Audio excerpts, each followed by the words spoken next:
Morning दोस्तों, कैसे हैं आप लोग। आप लोग की पढ़ाई चल रही होगी। आज जो हम लोग पढ़ने जा रहे हैं वह इलेक्ट्रोस्टेट का ही पार्ट है, क्योंकि लेक्चर 25 में 25वां जो लेक्चर आया था वह इलेक्ट्रिक पोटेंशियल का था। अब उससे आगे का पार्ट पढ़ते हैं। आज से हम लोग का 2 लेक्चर मिलेगा। एक लेक्चर ये रहा, सुबह आपको मिल जाएगा, आप इससे पढ़ लीजिएगा, 6 बजे तक मिल जाएगा आपको। अगर नाइट में हम अपलोड कर देते हैं तो मॉर्निंग में आप देख सकते हैं, आसानी से पढ़ सकते हैं। और 12:30 से 12:30 से आपको ये ऑनलाइन क्विज जो चलता है लाइव क्लास में हम लोग वो जो ऑब्जेक्टिव क्वेश्चन करते हैं वो कर लिया करेंगे। इससे होगा क्या कि मेरा चूंकि एग्जाम का अपना जो बिहार बोर्ड एग्जाम लेने वाला है, इसका पैटर्न भी है ऑब्जेक्टिव और शॉर्ट लॉन्ग।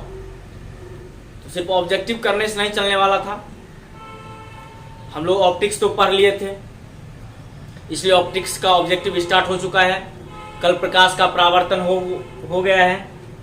आज हम लोग प्रकाश के अब लेंस से अपवर्तन जो होता है उसका देखेंगे कुछ पार्ट। और इधर जो इलेक्ट्रोस्टेट का पार्ट था ये भी मेरा चलता रहे। तो आपको 2 चीज देखना पड़ेगा। आप इससे आपका सिलेबस बैलेंस हो जाएगा, तो ऑब्जेक्टिव भी हो जाएगा आप, तो आज का शॉर्ट लॉन्ग भी हो जाएगा। आज हम लोग पढ़ेंगे इलेक्ट्रोस्टेट का ही पार्ट है। लेक्चर पढ़ेंगे 26, 1 जून समय भी है। और पढ़ने क्या जा रहे हैं हम लोग, relation between electric potential and electric field. बहुत ही इंपॉर्टेंट क्वेश्चन है लॉन्ग के लिए। क्वेश्चन है relation between electric potential and electric field. Hindi में अपना क्वेश्चन लिख देते हैं, अपना लोग ये लिखेंगे। कोशिश मेरा रहा है कि बाइलिंगुअल पढ़ाया जाए, हिंदी और इंग्लिश दोनों में लिखते जा रहे हैं साथ साथ। जो मेरे हिंदी मीडियम के स्टूडेंट वो देखेंगे ही देखेंगे, जो दोस्त लोग हैं इंग्लिश मीडियम वाले वो भी देख सकते हैं, उनके लिए भी आसान हो जाएगा। सबसे आसान उन बच्चे के लिए होगा जो हिंदी मीडियम से इंग्लिश मीडियम में कन्वर्ट हुए हैं +2 में आके। Relation between electric potential and electric field.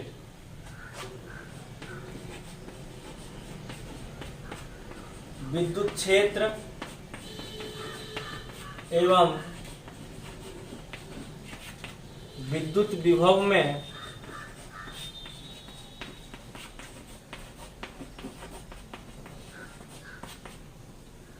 संबंध।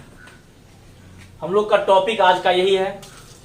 बहुत ही इंपॉर्टेंट क्वेश्चन है बोर्ड के नजरिया से, एग्जाम के नजरिया से, कॉम्पिटिटिव एग्जाम के नजरिया से। आप तब तक पहले टॉपिक लिखें, फिर समझाते हैं कैसे अप्रोच करेंगे क्वेश्चन का।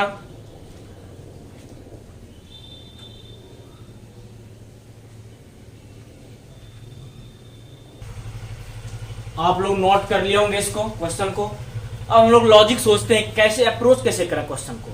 आखिर इलेक्ट्रिक फील्ड भी पढ़ चुके, इलेक्ट्रिक पोटेंशियल पढ़ चुके, आखिर दोनों में कोरिलेशन कैसे बनाएंगे, दोनों के बीच अप्रोच कैसे लेंगे हम लोग। तो मुझे क्या करना पड़ेगा कि इलेक्ट्रिक फील्ड से लेके, इलेक्ट्रिक फील्ड के कॉन्सेप्ट से लेके इलेक्ट्रिक पोटेंशियल तक के कॉन्सेप्ट के दोनों के बीच के जर्नी को ध्यान करना पड़ेगा कि आखिर इलेक्ट्रिक फील्ड से इलेक्ट्रिक पोटेंशियल तक आने में मुझे कैसे कैसे काम करना पड़ा, किस किस तरीके से हम अप्रोच लिए जो मेरा रिलेशन यहां तक पहुंचा। तो थोड़ा रिमाइंड करते हैं, क्योंकि यह जो अब आप लोग लिख दिएगा नहीं, इसको आपको लिखना नहीं है, नोट नहीं करना है, लेकिन अगर आप इस बात को समझने की प्रयास कीजिएगा तो आपको एक बात समझ में आ जाएगी कि मुझे अप्रोच कैसे क्वेश्चन के लिए करना है। तो कह रहा है इलेक्ट्रिक फील्ड से कहां चलना, मुझे इलेक्ट्रिक पोटेंशियल में चलना है। तो सबसे पहली बात इलेक्ट्रिक फील्ड पढ़िए या इलेक्ट्रिक पोटेंशियल पढ़िए। मुझे याद है कि एक चीज पढ़े थे, उसको बोलते थे चार्ज सिस्टम। क्या बोलते थे उसको? Charge system. एक चार्ज सिस्टम था, क्या याद है? कुछ याद आया? लेक्चर देखिएगा 18-19 से देखिएगा, आपको समझ में आएगा कि एक चार्ज सिस्टम की बात क्या था, जो स्थिर रहता है, जो अपना प्रभाव दूसरे पर दिखाता है। एक एग्जाम्पल भी दिए थे, जैसे क्लास में टीचर जब आते हैं तो बच्चे बहुत दूर बैठे रहते, तो वो साइलेंट हो जाता है, उनको लगता है कि क्लास में टीचर आ चुके हैं। अगर घर में आप कहीं इधर उधर घूम रहे होते हैं, अगर आपके पापा आ जाते हैं, माँ आ जाती है, तो आपको लग जाता है कि मेरे एक हैं जिसका फोर्स मेरे ऊपर डायरेक्टली इनडायरेक्टली काम कर रहा है, और हम अपने जगह पर नियत जगह पर चल जाते हैं। तो कुछ थोड़ा याद की रिमाइंड कीजिएगा, पता लगेगा एक चार्ज सिस्टम था। अब इस चार्ज सिस्टम से मुझे क्या निकलता था? इस चार्ज सिस्टम से इलेक्ट्रिक फील्ड निकालते थे। क्या निकालते थे हम लोग? देखिए अप्रोच कितना अच्छा ले रहे हैं हम लोग। इस चार्ज सिस्टम से मुझे क्या लेना है? इलेक्ट्रिक फील्ड निकालते थे। कुछ याद आया ना? चार्ज सिस्टम से क्या निकालते थे हम? इलेक्ट्रिक फील्ड निकालते थे। जब इलेक्ट्रिक फील्ड निकालते थे तो वहां लगता था क्या? फोर्स। क्या लगता था भाई? फोर्स। क्या लगता था? फोर्स। यहां लगता था फोर्स, बल। कुछ और याद आया? यहां क्या लगता था? फोर्स लगता था, बल लगता था। पहले क्या था? Charge system. चार्ज सिस्टम से क्या लगा? इलेक्ट्रिक फील्ड लगा। इलेक्ट्रिक फील्ड से क्या हुआ? उस पर फोर्स लगा। जब फोर्स लगा, जैसे ही फोर्स लगेगा तो डिस्प्लेसमेंट होगा। क्या हो जाएगा? डिस्प्लेसमेंट होगा। अगला चीज क्या आया मुझे निकल के बाहर? डिस्प्लेसमेंट। एकदम लॉजिक सीखिए, कैसे लॉजिक लेना है। ये आंसर का अप्रोच है, आंसर नहीं है। हम आंसर का अप्रोच ले रहे हैं, कैसे हम सॉल्व करेंगे उस चीज को हम बता रहे हैं। डिस्प्लेसमेंट आएगा, जब डिस्प्लेसमेंट आएगा तो फोर्स और डिस्प्लेसमेंट मिल जाएगा, तो मुझे क्या दे देगा? थोड़ा थोड़ा याद करो। जब फोर्स और डिस्प्लेसमेंट मिल जाएगा तो हम लोग को दे देगा, वो क्या देता है? Force into displacement. Force into displacement क्या देता है? वर्क। क्या देता है? वर्क। जो वर्क दे देगा क्या? वर्क आ जाएगा। जब वर्क आ जाएगा तो मुझे क्या निकल जाएगी? एनर्जी। क्या निकलेगा? एनर्जी। क्या आएगा? एनर्जी आएगा। क्या वर्क के बाद क्या आ जाएगा हम लोग का? एनर्जी। क्या आ जाएगा? अब एनर्जी जब आ गया तो क्या याद आ गया? रिसेंटली हम लोग पढ़े हैं, एनर्जी आ जाने के बाद, एनर्जी मिल जाने के बाद हम लोग फिर क्या पढ़े हैं? पोटेंशियल। क्या पढ़े हैं? क्या ये मेरा सिस्टम था, ये अप्रोच का था प्रोसेस? क्या इसको सॉल्व करने के लिए हम यही अप्रोच लेते थे? क्या इसको हम बोलते हैं लॉजिकली अप्रोच लिया है। आपको लिखना नहीं है, आपके पास एक कॉन्सेप्ट हो, इसलिए हम इस बात की चर्चा करते हैं कि पहले क्या था? Charge system. एक बिंदु, एक स्रोत था, आवेश का एक स्रोत था। उस आवेश के स्रोत से क्या क्रिएट हुआ? इलेक्ट्रिक फील्ड बना, विद्युत क्षेत्र बना। जब विद्युत क्षेत्र बना तो वो क्या, वहां से विद्युत क्षेत्र किसी कारण प्रोड्यूस हुआ? इलेक्ट्रिक फोर्स के कारण वो फोर्स निकला। क्या लगा? फोर्स लगा। और फोर्स के साथ साथ जैसे भी किसी भी चार्ज पर फोर्स अप्लाई होगा तो उसमें डिस्प्लेसमेंट होगा। क्या होगा ना? वही डिस्प्लेसमेंट हुआ, विस्थापन हुआ। जैसे बल लगा तो क्या हुआ? विस्थापन। जब बल और विस्थापन दोनों साथ साथ मिल गया तो क्या बना दिया? वर्क। क्या बना दिया? वर्क। कार्य बन गया। जब कार्य हो गया तो किसमें कन्वर्ट हुआ? फिर एनर्जी में। किसमें कन्वर्ट हुआ? एनर्जी में। जब एनर्जी हो गया तो क्या बन गया? पोटेंशियल। क्योंकि पोटेंशियल भी एक क्या है? एनर्जी है। और एनर्जी क्या है? वर्क। वर्क क्या है? डिस्प्लेसमेंट और फोर्स से मिलकर बना है। फोर्स क्या है? इलेक्ट्रिक फील्ड है। इलेक्ट्रिक फील्ड आया कहां से? चार्ज सिस्टम से आया। समझ में बात? ये बात बस यही बेसिक कॉन्सेप्ट है इसका समझने का। अब मुझे कहां से कहां तक पकड़ना है? अब मेरा क्वेश्चन पर ध्यान करते हैं, क्वेश्चन को गौर से देखते हैं और समझने का प्रयास करते हैं। क्वेश्चन में कह रहा है विद्युत क्षेत्र और विद्युत विभव। कहां कहां की बात कर रहा है वो? क्वेश्चन वाले कह रहा है कि विद्युत क्षेत्र और विद्युत विभव से बात करना है। तो मुझे इलेक्ट्रिक फील्ड ये रहा, और इलेक्ट्रिक फील्ड से कहां जाना है? मुझे इलेक्ट्रिक पोटेंशियल तक जाना है। ये भाई बेसिक कॉन्सेप्ट है, कहीं नहीं मिलेगा, ये अच्छे समझ लो। देखो क्वेश्चन कैसे सॉल्व किया जाता है, इतना इंपॉर्टेंट क्वेश्चन को कैसे सॉल्व करते हैं हम लोग। इलेक्ट्रिक फील्ड से लेके कहां तक मुझे करना है? इलेक्ट्रिक पोटेंशियल तक चलना है। इसी दोनों के बीच क्या दिखाना? रिलेशन दिखाना है। आया बात समझ में? अच्छे से बात आ गया। अब इसको हम सॉल्व करते हैं। आप इस बात को 2 बार 3 बार 4 बार सुनना। ये शुरुआती बात जो बताया गया है, पहले चार्ज सिस्टम था, फिर उससे इलेक्ट्रिक फील्ड आया, इलेक्ट्रिक फील्ड से फोर्स आया, फोर्स से डिस्प्लेसमेंट हुआ, डिस्प्लेसमेंट से दोनों मिल गया, वर्क हुआ, वर्क से एनर्जी बना, एनर्जी क्या बन गया? पोटेंशियल। आप इस बात को 2 से 3 बार सुनना, तब आप क्वेश्चन पढ़ना। क्वेश्चन करता है विद्युत क्षेत्र और विद्युत में क्या करना है संबंध, इलेक्ट्रिक फोर्स और इलेक्ट्रिक पोटेंशियल में क्या करना है संबंध, इस दोनों के बीच को क्या दिखाना है संबंध दिखाना है। बीच में इतना चीज आ रहा है, इतना प्रोसेस के बाद ये पहुंच रहा था ना। चलिए आप इस बात को सुनेंगे, फिर आप सॉल्व करते इसका रिलेशन बताते हैं कैसे होता है।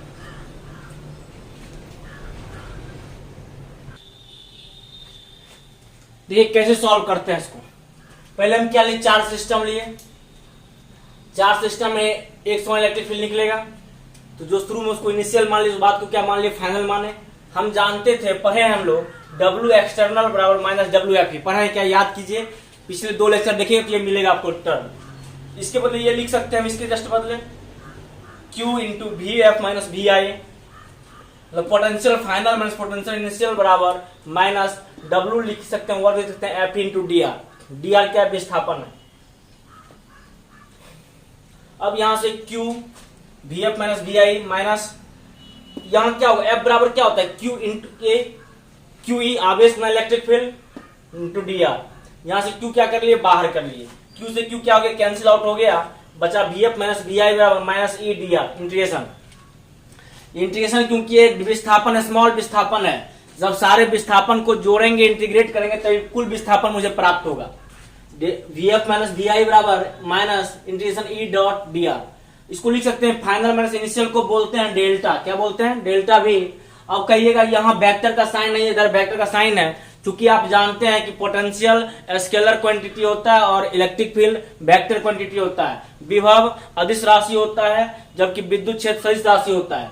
डेल्टा V बराबर minus E dot DR, delta V बराबर माइनस E डॉट DR।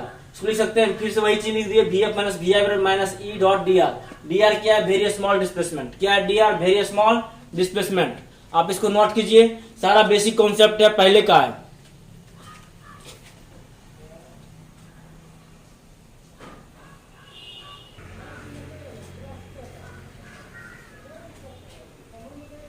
देखिए हम लोग यहां तक निकाल लिख लिए थे, इसके जस्ट आगे यहां लिखते हैं ये क्या है, एक समान क्षेत्र है। ये कैसा क्षेत्र है, एक समान क्षेत्र है। लिख सकते हैं VF माइनस VI बराबर minus E integration DR। DR का इंटीग्रेशन होगा ना, E तो कौन एक समान है तो बाहर आ गया ना, वेरिएबल तो है नहीं। DR का इंटीग्रेशन करे R, upper limit RF final और लोअर RI इनिशियल, मतलब प्रारंभिक विस्थापन से अंतिम स्थिति तक, स्थिति में परिवर्तन को विस्थापन कहते हैं। हम लोग क्लास 11th में पढ़े हैं, स्थिति में परिवर्तन को क्या बोलते हैं, विस्थापन बोलते हैं। तो RF माइनस RI होगा, अपर लिमिट F हुआ, लोअर लिमिट क्या होगा, initial. Delta VF minus VI बराबर माइनस E, अपर लिमिट इसके बदले लिख दिए माइनस, इसके बदले लोअर लिमिट रख दिए। क्या है, VF माइनस VI बराबर minus E dot DR, delta. इसको बोल सकते हैं डेल्टा, बोलते हैं ना फाइनल माइनस इनिशियल को। VF माइनस VI बराबर माइनस, ये माइनस चिन्ह है, E A डॉट B क्या होता है फॉर्मूला जी, A डॉट B क्या होता है, AB cos थीटा। देखो यहाँ से वेक्टर यहाँ गायब हो गया चिन्ह, E डॉट डेल्टा R का लिखे हैं E delta R cos theta. क्या लिखे हैं, E delta R cos theta. अब यहाँ क्या था, थीटा, यहाँ क्या है, एंगल थीटा है। यहाँ कौन एंगल है, थीटा है ना। थीटा E एवं डेल्टा R के बीच का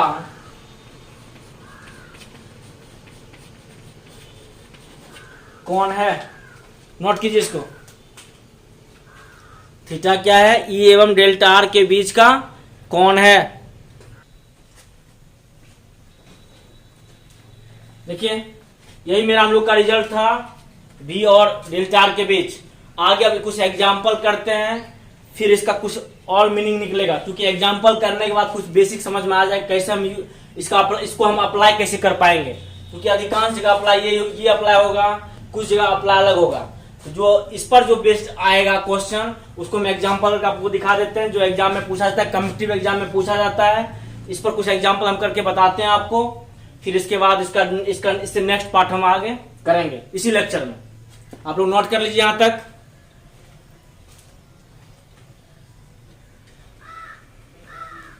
देखिए एग्जाम्पल लिखे हैं, if you move along electric field uniform. यदि एक समान इलेक्ट्रिक फील्ड हम क्या करें, मूव करें इलेक्ट्रिक फील्ड के सापेक्ष, मतलब हम ए से किधर मूव करें, बी की ओर मूव करें, और इसको हम क्या मान लें, एक्स। इलेक्ट्रिक फील्ड एक समान है, पैरेलल होगा। डेल्टा वी बराबर माइनस ई डॉट डेल्टा अभी जस्ट निकाले हैं, इसको लिख सकते हैं V B minus B A बराबर minus E A dot B, A B cos theta, E delta बराबर क्या, एक्स कॉस कितना, इलेक्ट्रिक फील्ड भी इधर मूव भी इधर कर रहे हैं, दोनों के बीच एंगल कितना, 0 डिग्री। कॉस 0 का वैल्यू 1 माइनस ई एक्स, तो B B minus B A बराबर क्या है रिजल्ट, निगेटिव। ये कब आया, बी बी माइनस बी ए क्या है, 0 से क्या है, छोटा है, 0 से क्या है, ये छोटा है। इसका मतलब है बी बी छोटा है और बी ए क्या है, बड़ा है। बी बी छोटा और बी ए क्या है, बड़ा है, तभी वैल्यू क्या आएगा, negative. If you move along electric field potential of point will क्या कर रहा है, घट रहा है, पोटेंशियल क्या हो जाएगा, इसमें घट जाएगा, डिक्रीज कर जाएगा। यदि हम लोग मूव करेंगे तो विभव क्या हो जाएगा, यही लिख रहे हैं हिंदी में, यदि हम इलेक्ट्रिक फील्ड के सापेक्ष विस्थापित हो, मूव हो, तो बिंदु पर विभव घट जाएगा। बिंदु पर विभव क्या हो जाएगा, घट जाएगा। इसको नोट कीजिए।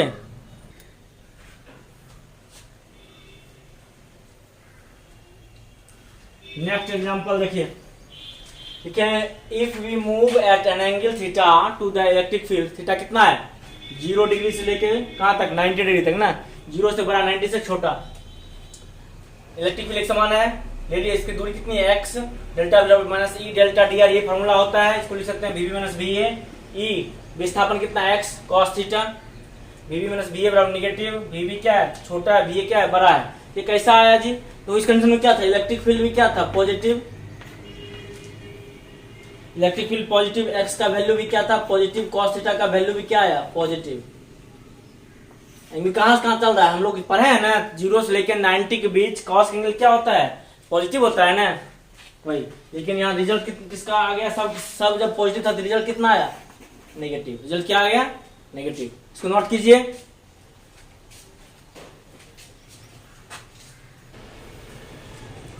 तीसरा एग्जांपल है, पहले क्या लिए 0 पर, फिर क्या लिए कोई एंगल पर लिए, वो एंगल कितना था, 0 से 90 के बीच, अब क्या है 90 पर।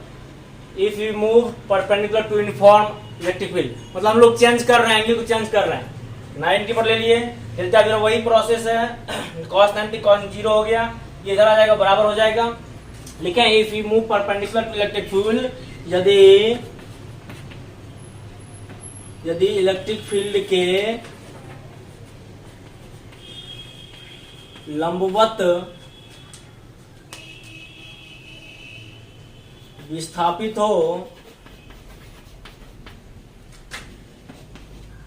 Then potential of all points, तो सभी बिंदु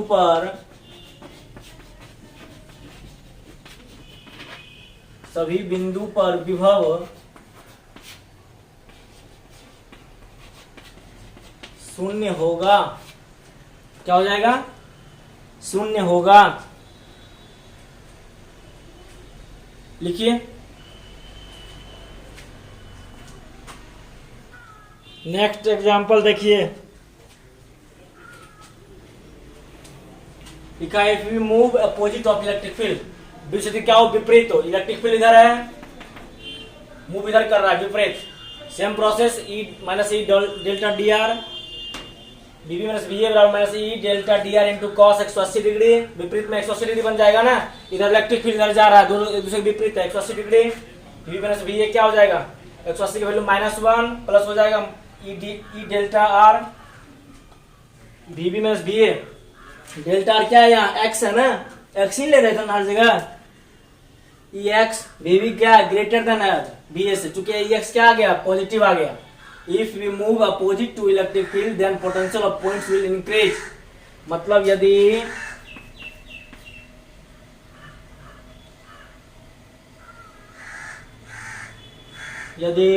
इलेक्ट्रिक फील्ड के विपरीत विस्थापित हो हो तो बिंदु पर विभव का मान बढ़ेगा, इंक्रीज करेगा। विभव का मान क्या होगा? बढ़ेगा। देखिए अब नेक्स्ट एग्जांपल ये हो जाएगा 90, पहले क्या लिए 0, फिर 0 से लेकर 90 के बीच, तीसरा केस लिए 90, चौथा लिए 180, पांचवा है 90 और 180 के बीच। ऑब्वियसली 90 और 180 के बीच इधर होगा बी बराबर ई delta D are cos theta. इसका ये कॉस किसमें क्या हो जाएगा? निगेटिव हो जाएगा ना। क्यों होगा? क्योंकि ये किस क्वाड्रेंट में जाएगा? सेकंड क्वाड्रेंट में। सेकंड क्वाड्रेंट में कॉस का वैल्यू क्या होता है? नेगेटिव। लेकिन इसका वैल्यू क्या हो जाएगा भाई? पॉजिटिव। इसका वैल्यू क्या आ जाएगा? पॉजिटिव। किसका वैल्यू? इसका वैल्यू। ये वैल्यू क्या आ जाएगा? पॉजिटिव। आप इसको मत लिखना, आप सिर्फ ये लिखना कॉस थीटा का, इस चीज को मत लिखना। समझाने के लिए हम लिख दिए, समझने के लिए हम लिखे कॉस क्या हो जाएगा? नेगेटिव, क्योंकि सेकंड क्वाड्रेंट में। तो V B minus V A बराबर क्या आएगा? E X cos theta. V B क्या है? बड़ा है वी ए से। इसको नोट कीजिए। आगे और एक दो एग्जांपल करते हैं।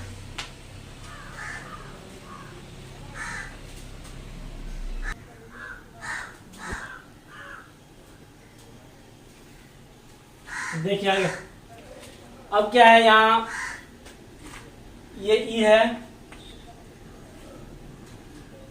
और इसी पर लिया गया है ए और बी, 2 पॉइंट लिया गया है। क्यू चार्ज है, एफ बराबर क्यू ई। क्यू क्या है? पॉजिटिव चार्ज दिया गया है। यहाँ जब पॉजिटिव होगा तो क्या हो जाएगा? एक दूसरे पैरेलल हो जाएगा। कौन कौन? फोर्स भी पैरेलल होगा और इलेक्ट्रिक फील्ड के क्या हो जाएगा? वो पैरेलल हो जाएगा। यहाँ लिखे हुए क्यू आवेश, आवेश positive has tendency to move along electric field. अगर उसकी टेंडेंसी हो और उसकी प्रकृति हो किधर मूव करने के? इलेक्ट्रिक फील्ड के सापेक्ष मूव करने का, या फिर पॉजिटिव होगा tendency to move from high potential to low potential. उच्च विभव से किस विभव की ओर? निम्न विभव की ओर। इसकी क्या होगी? टेंडेंसी। अगर Q क्या हो? पॉजिटिव होगा तो has tendency to move from high potential to low potential. अगर पॉजिटिव होता है has tendency to move along electric field. Electric field के सापेक्ष है तो क्या होगा? High potential to low potential हो जाएगा इसका।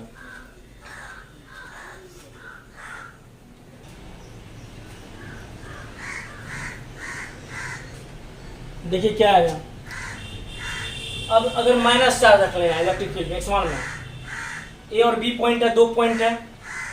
एफ बराबर क्या हो जाएगा? Minus Q E. एफ क्या हो जाएगा? पोजिटिव होगा किसके? ई के। इधर है तो फोर्स इधर लगेगा। तो लिखेंगे क्यू अगर नेगेटिव हो, नेगेटिव चार्ज है tendency to move to electric field and move from low potential to high potential. अगर नेगेटिव चार्ज होगा तो वो चलेगा लो पोटेंशियल से हाई पोटेंशियल। अगर पॉजिटिव होता तो चलता high potential to low potential. ये लिखे है ना, अगर पॉजिटिव चार्ज होता तो चलता वो high to low, high to low, और अगर निगेटिव होता है तो चलता लो टू हाई। आया समझ में? ध्यान रखना। तो ये क्या है? प्लस क्यू की क्या क्या हुआ? अगर फील्ड के डायरेक्शन में चलने पर, फील्ड के दिशा में चलने पर क्या देखे हम लोग? फील्ड की दिशा में चल रहा था, पोटेंशियल क्या रहा था? घट रहा था ना। विभव घटा और फील्ड के विपरीत चलने पर, फील्ड के विपरीत दिशा में चलने पर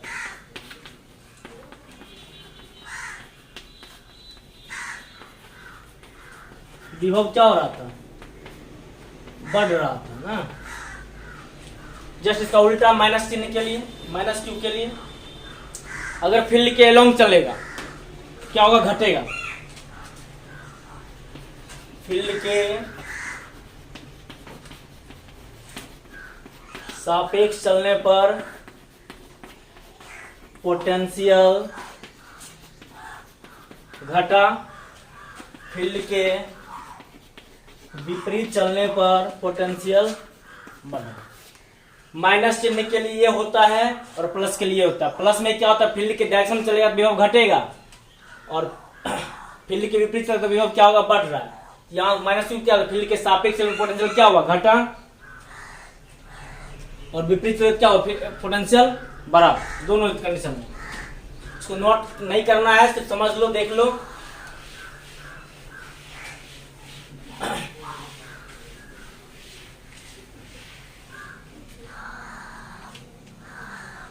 अब हम लोग देखते हैं कि रिजल्ट कहां तक लाए थे, सॉल्व कर।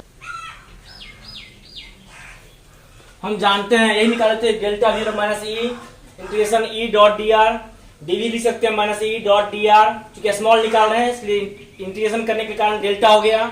अगर ऐसे लिखेंगे तो डीवी हो जाएगा, डीवी बराबर minus E D R cos theta.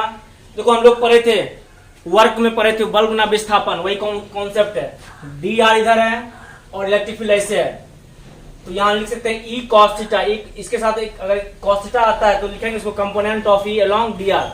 ई का कंपोनेंट डी आर के अलोंग क्या हो जाएगा, ई कॉस थीटा, इसलिए ई कॉस थीटा के साथ डी आर को अलग कर दी, डी आर से इधर भाग में दे दिए तो हो गया माइनस डीवी बटे डी आर बराबर ई कॉस थीटा। इसको बोलते हैं पोटेंशियल ग्रेडियंट। क्या बोलते हैं इसको, पोटेंशियल ग्रेडियंट।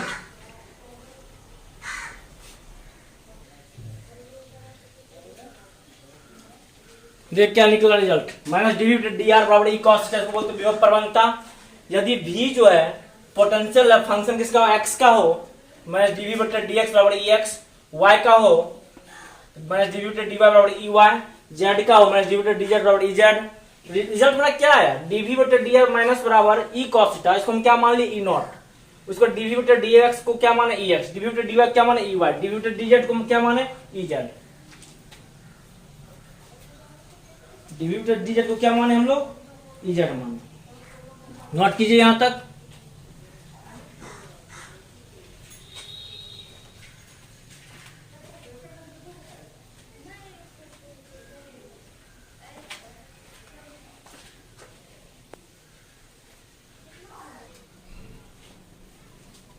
देखिए लास्ट रिजल्ट क्या है, डेल्टा वी बराबर minus integration E dot D are लिखे थे ना, डेल्टा वी बराबर माइनस, इसको लिख सकते हैं E X I cap, E Y J cap, E Z K cap. D R में क्या था, एक्स के रिस्पेक्ट में X I cap, Y J cap, D Z K cap, E x D X, E Y D Y, E Z D Z, गुना कर दिए, dot product था, ऐसा प्रोडक्ट था ये, डॉट आगे उतना डेल्टा वी बराबर minus integration E x D x plus integration E Y D y plus integration E Z D z. Note कर लीजिए इसको।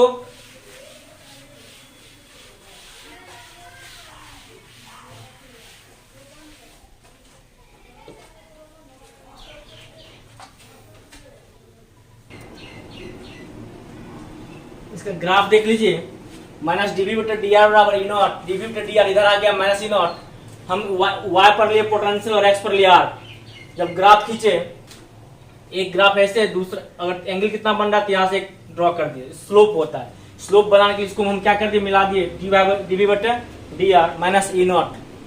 आज का क्लास यहीं तक है, आप लोग देखिए, नोट कीजिएगा, और नेक्स्ट क्लास में मिलते हैं फिर हम लोग। धन्यवाद।